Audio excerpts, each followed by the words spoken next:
Okay. Councillor McConnell to speak. Thank you very much, Mr. Chair.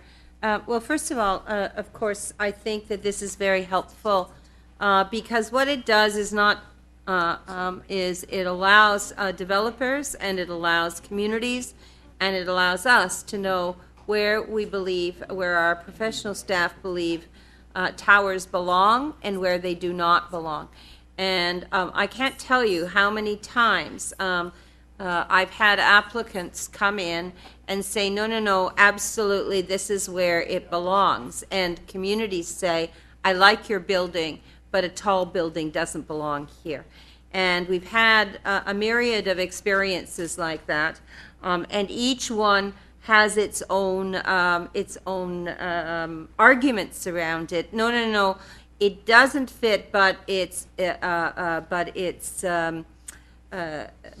right here is a terminus building. That's one that I love, because of course all streets at some point have a terminus, and that's that's where it might be. Others say, no, no, no, we wanted to keep the density off the corners so that there was a large distance between the corner properties and ours, which is on Queen Street with a finger sticking up in the air, overlooking a park. So I really think this, oh, I'm supposed to move my motion first. Sorry. So I'm just adding a further additional protection to Standard 20, and it says that all shadow studies from buildings within the proximity of St. James Cathedral be reviewed with a view to consider the mitigation of any additional shadowing of the cathedral's park, lawn, and spire on all the seasons of the year. So this for me really helps, because we had this whole discussion, as you could begin to hear from one of the deputants, in and around several areas, not the least of which was Coburn Street, where you know, people were sandwiching in high-rise skyscraper towers that were not only overpowering the little street itself, but also the surrounding neighborhood, the surrounding condominiums, and most importantly, we're making a huge impact in something that we historically see as a draw.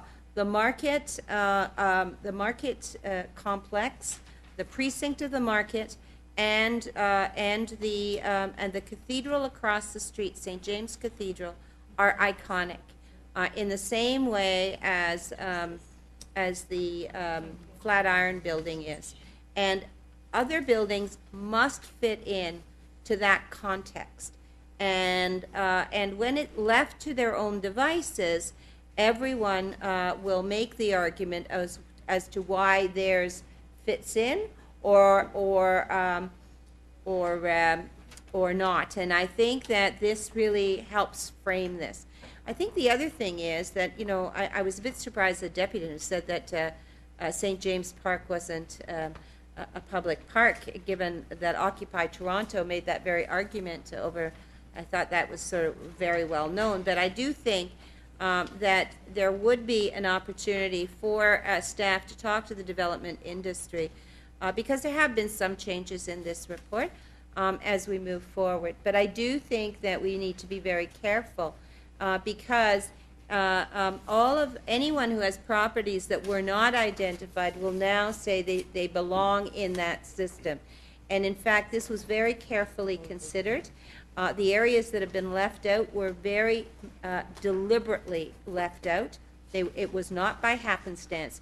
It was because it was bad planning to put tall buildings into those areas. So with that, I'm happy to support this moving forward with the amendment that I've asked for. Thank you.